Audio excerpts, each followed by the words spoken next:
과학기술 혁신체계 고도화를 위한 R&D 혁신 방안을 발표하겠습니다.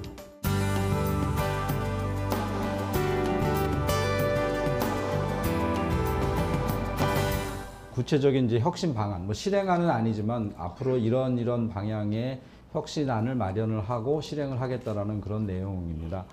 첫 번째는 연구자 중심의 R&D 지원 시스템 혁신입니다. 우리 선진국으로서의 진을 가기 위해서는 연구자의 자율성이 더 중요하다. 그래서 과거에 오랫동안 갖고 있던 이런 중심의 시스템을 우리가 바꿔야 된다는 내용이고요. 아마 현장의 연구자들은 다 알다시피 굉장히 행정 부담이 많습니다. 규제가 많고요. 그래서 연구자들은 실제로 60%가 연구를 하는 게 아니라 행정적인 일을 하고 있다고 봅니다. 정부에서 이걸 지금까지 이렇게 해왔다 보니까 너무 벽이 많이 쌓여있던 것을 굉장히 심플하게 만들려고 합니다. 그래서 통합관리 지원 시스템으로 해서요, 이 R&D 지원 시스템을 표준화해서 포털로 하나를 만들고 연구자는 단일 접속을 통해서 모든 것들을 표준화해서 한 번 접속을 해서 모든 정보가 소통이 되게 할 수 있고요. 그 다음에 두 번째는 지금까지는 쫓아가다 보니까 목표가 아주 확실했습니다. 목표가 확실하면은 우리가 굉장히 잘할 수 있었습니다. 근데 저희가 이미 과학기술이 어느 정도 수준에 올라와 있기 때문에 미래의 기술에 대한 것은 불확실합니다.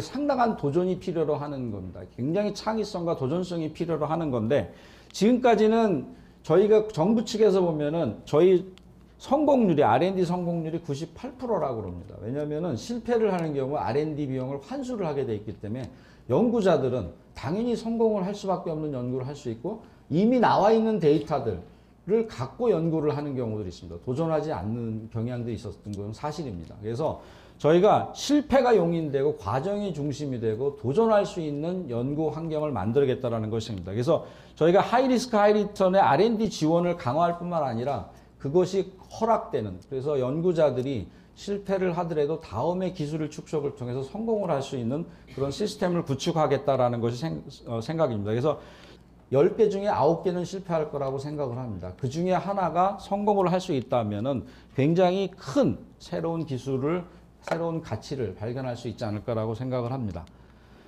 그 다음에 세 번째는 이제 R&D 투자의 이제 전략성 강화입니다. 그래서 지금 예비 타당성 조사라는 것이 있습니다. 근데 국비 300억, 총 규모 500억 정도의 규모로 사업을 할 경우 예비 타당성 조사라는 것을 국가에서 하는데 지금까지 굉장히 오래 걸렸었습니다. 그리고 경제성을 너무 강조를 했습니다.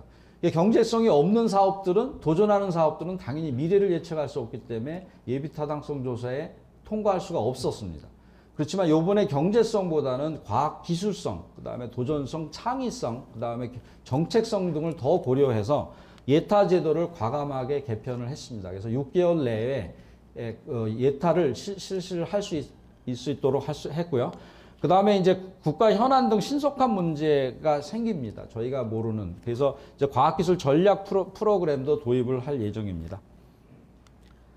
그 다음에 이제 대학의 혁신 주체 역량에 대해서 말씀드렸습니다. 그래서 대학은 사람을 키우는 데입니다. 그래서 실질적으로 전 세계적으로 대학이 연구에 창의와 도전할 수 있는 핵심 주체 중에 하나고요. 대한민국도 마찬가지입니다. 지금까지 대학에서 약 4조 원의 연구비를 쓰고 있습니다. 그래서 근데 연구자가 상당히 문제가 뭐냐면 안정적으로 연구할 수 있는 여건이 부족한 것이 사실입니다. 물론 R&D의 비용은 계속 증가했고 연구자도 많아진 것도 사실입니다. 근데 지금까지는 학생들 위주로 굉장히 저렴한, 어떻게 보면은 학생들에 대한 지원이 이렇게 부족했다는 것도 사실입니다. 그래서 자부심을 갖고 이공계를 지원하는 사람들이 계속 줄어들고 있는 것도 사실이고요. 또한 지금 저출산 고령화 추세로 지금 대학원에 진입하는 사람들이 그렇게 많지 않습니다. 이미 지방대학 같은 경우는 50% 정도의 대학원생이 외국인으로 하고 있습니다. 그래서 저희가 그래서 연구자 중심의 안정적인 연구비의 지원을 필요로 하다. 특히 대학을 중심으로 하는 경우고요. 그래서 연구주도 자유형 공모 R&D 투자를 이번 정부 들어서 2배 정도를 확대하고 있습니다. 그래서 실질적으로 외국의 경우에는 기초연구가 상당히 중심이 되고 있고 개발연구는 상대적으로 적습니다. 왜냐하면 개발은 기업이나 아니면 출연연 여러 군데를 통해서 할 수 있기 때문에. 근데 기초연구는 대학에서 많이 하는데 실질적으로 그 연구비의 비율은 선진국 수준의 반에 불과하기 때문에 저희가 2배 정도로 확대를 하고요. 특히 연구자가 자유롭게 자기 주제를 할 수 있는, 그래서 저희가 생각할 때는 어떤 보편성, 기초과학의 보편성, 다양성, 또한 수월성을 추구할 수 있게끔 기초 연구를 지속적으로 확대할 예정입니다.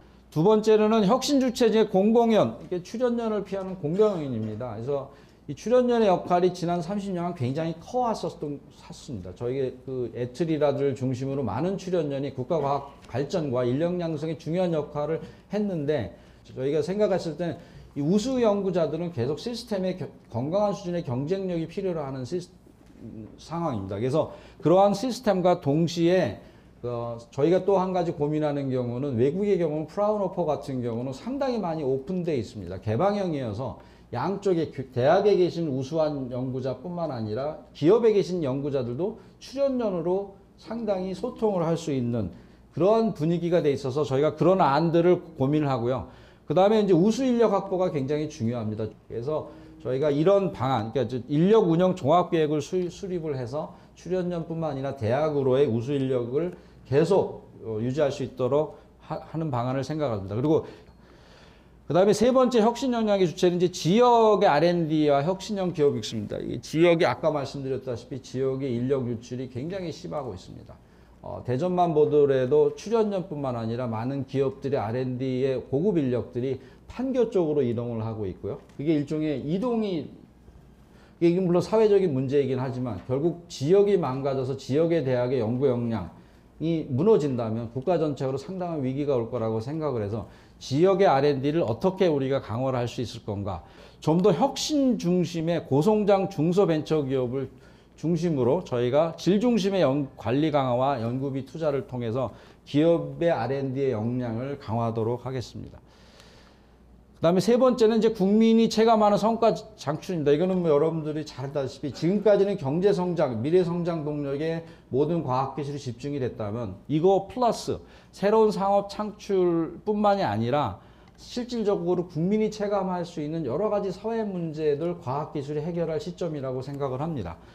그래서 한 가지는 지금 경제 성장 중심의 기술 개발로 실질적으로 아까 말씀드린 과학기술 성과가 국민이 체감이 저조합니다. 그래서 국민 생활 속에서 문제를 해결하는 R&D, 지금까지는 많은 관심을 그렇게 기울여오지 않은 분야입니다.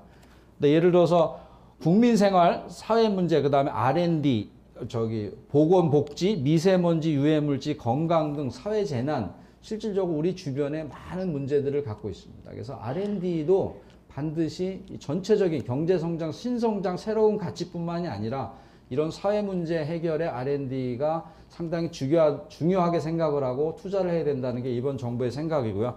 예를 들어서 국민생활 사회 문제 해결형 R&D를 올해 경우 같은 경우 2019년 1조 이상을 투자를 하고 앞으로도 지속적으로 증가할 거라고 생각합니다.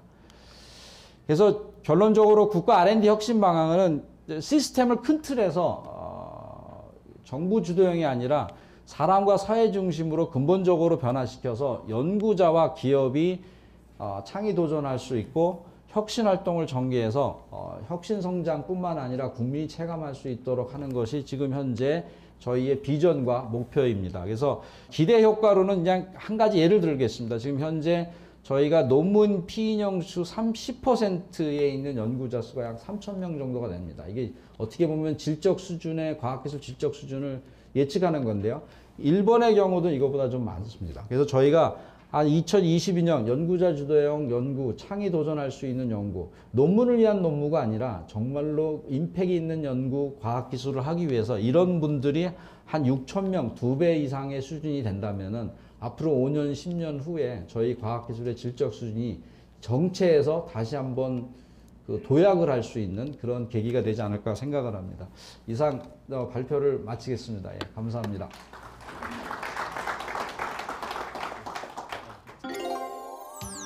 네, 저는 오늘 우리나라 최고의 과학기술 석학들 200여 명이 지난 2년 동안 우리나라 미래 사회가 어떻게 바뀔 건지, 또 기술 변화가 어떻게 될 건지 이런 것들을 연구한 내용을 발표하고 또 연구 지원에 대한 국가적인 정책에 대한 제언을 하려고 합니다.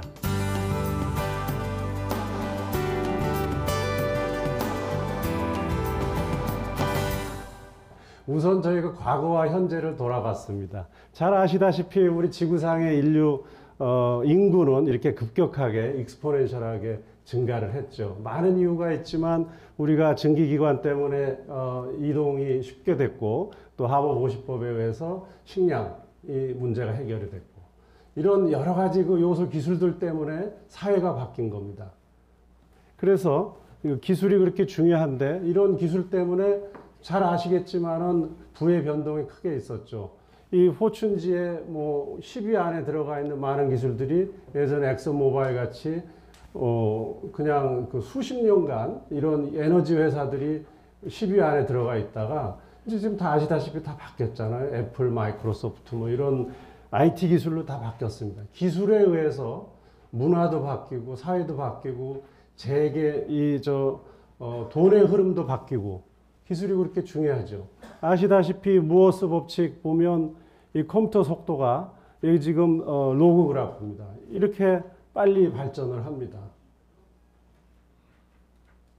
슈퍼컴퓨터 가장 빠른 컴퓨터가요. 제 랩탑 컴퓨터로 올 때까지 5, 6년만 기다리면 돼요. 가장 빠른 컴퓨터가 5, 6년만 기다리면 제 손 안으로 들어옵니다. 이런 빠른 기술 변화가 있는 겁니다. 이런 이야기를 하는 건 뭐냐면 저희가 과학기술만 가지고는 안 되죠. 그래서 저희가 키스트를 통해서 인문사회 쪽의 의견을 많이 받았습니다. 이번 일을 할 때요. 그래서 그 텍스트 마이닝을 써서 많은 사람들이 외국이나 국내에서 미래에 대해서 어떻게 생각하는지 이런 뒷받침 하에 저희 과학기술인들이 논의를 한 내용들입니다. 100세 건강시대, 120세 건강시대 저희도 이제 그런 키워드를 잡았는데요. 구글에서는 500세 건강시대를 지금 시작을 했잖아요. 전략은 100세까지 알아서 살고 120세까지는 이제 자연 수명이라고 하더라고요. 근데 그 다음부터는 이제 장기를 하나씩 바꿔 끼우는 거예요. 10년 뒤면 또 새로운 좋은 기술이 나왔기 때문에 더 좋은 장기를 갈아 끼고. 이러다 보면 인간이 이제 호모데우스가 되는 거죠. 아까 말씀하신 대로. 신이 되는 그런 기술들을 지금 꿈꾸고 있습니다. 예. 이런 사회예요, 현재가. 여기 지금 2028년 초고속 튜브 트레인 시속 1000km로 가는 거죠. 서울, 부산 30분이면 갑니다. 기차가.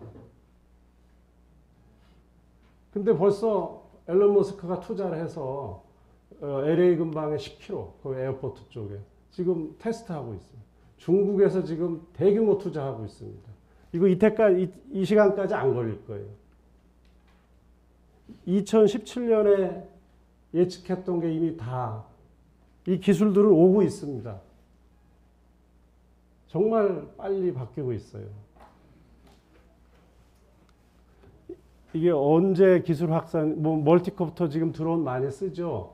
여기에 이제 여기서 말하는 기술 확산점은 그 사고율이나 이런 것들이 해결이 되고 또 소음 문제나 이런 것들이 해결이 되면 많은 사람들이 쓸 수 있겠다 하는 개발되는 시점이 아니고 많은 사람들이 쓰는 상용화되는 시점을 이야기하고 있는 겁니다. UN 보고서에 의하면 2045년 되면 우리 몸은 로봇가 대신 힘써주는 건 로봇가 대신 힘써줄 거고 생각하는 거는 AI가 대신 생각하기 때문에 인간을 능가한다고 그러는 거예요. 뭐 믿거나 말거나 하여간 미래 예측을 그렇게 하고 있습니다. 그래서 인간은 생산할 필요가 없어요. 로봇이 다 생산하기 때문에 공급이 수요를 초과하는 그런 시대가 온다고 합니다. 공급이 수요를 초과하는. 정말 굉장한 변화인데요. 그래서 이게 이제 저희가 파악하고 있는 과거와 현재입니다. 이렇게 빨리 변하는 이 기술의 변화를 어떻게 우리 국가 아젠다에 담아낼까? 그런 고민들을 아까 그 민간인들, 저희 이제 연 한 100명 정도, 여기도 이제 많이 참여하신 분들이 계시는데, 그런 분들이 이제 고민을 한 거죠. 그래서 국가 예산이 이렇게 그동안에 엄청 증가를 했고, 이제 드디어 내년에는 20조를 넘어서는데,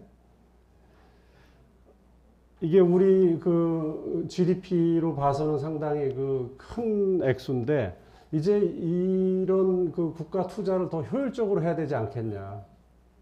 완전히 틀을 바꿔야 된다. 이렇게 빨리 변화하는 기술을 어떻게 담아내야 되는지 이런 이야기들을 좀 했었습니다. 그래서 그 뭐 저희만 한 게 아니고 자료 보시면은 미래 유망 기술 선정 많은 기관에서 키스텍, 키스트 뭐 학교 또 외국 다 이렇게 그 발표를 하죠. 연말만 되면 이런 기술에 대해서. 근데 이제 저희는 발표만 하는 게 아니고 실제로 필요한 거를 해서 국가의 전략에 좀 넣어야 되겠다 하는 그런 의미에서 일을 했습니다. 그래서 현재 그 각 정부의 R&D 투자를 어떻게 하냐면은요, 우리나라는 지금 경제 발전 쪽에 굉장히 치중을 하고 있습니다.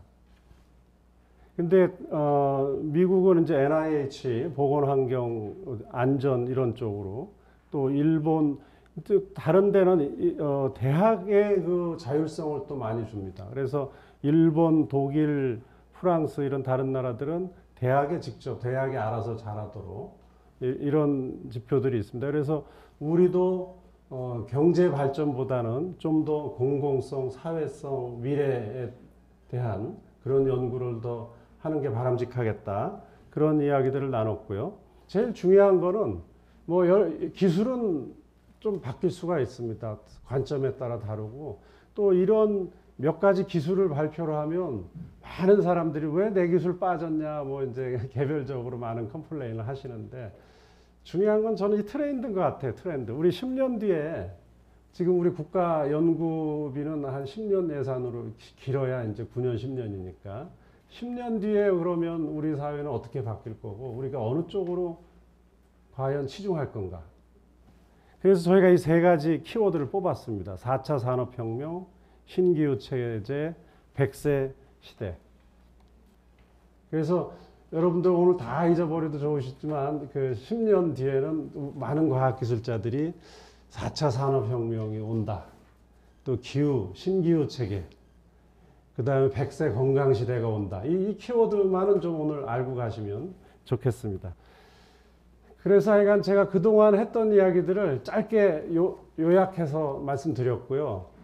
그냥 결론 내리긴 좀 밋밋해서 아까 말씀은 드렸습니다만 두 가지만 좀 재현을 하려고 합니다. 그래서 그 기초연구 강화해야 되고요. 또 국가연구도 강화를 해야 됩니다. 근데 국가연구는 그 지금처럼 이 칸막이를 갖지 말고 이 칸막이를 좀 풀어서 융합연구를 하는데 미래지향적으로 해야 되겠다. 이런 시스템을 좀 갖춰야 되겠다 하는 거고요.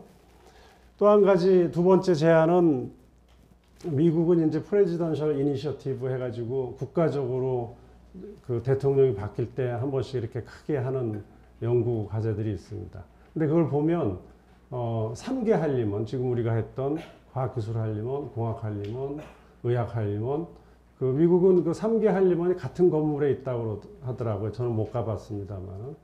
그 한림원들이 유기적으로 같이 일을 해서 이런 그 순수하게 그 민간 과학기술자들 대표로 해서 국가에 이렇게 건의를 합니다.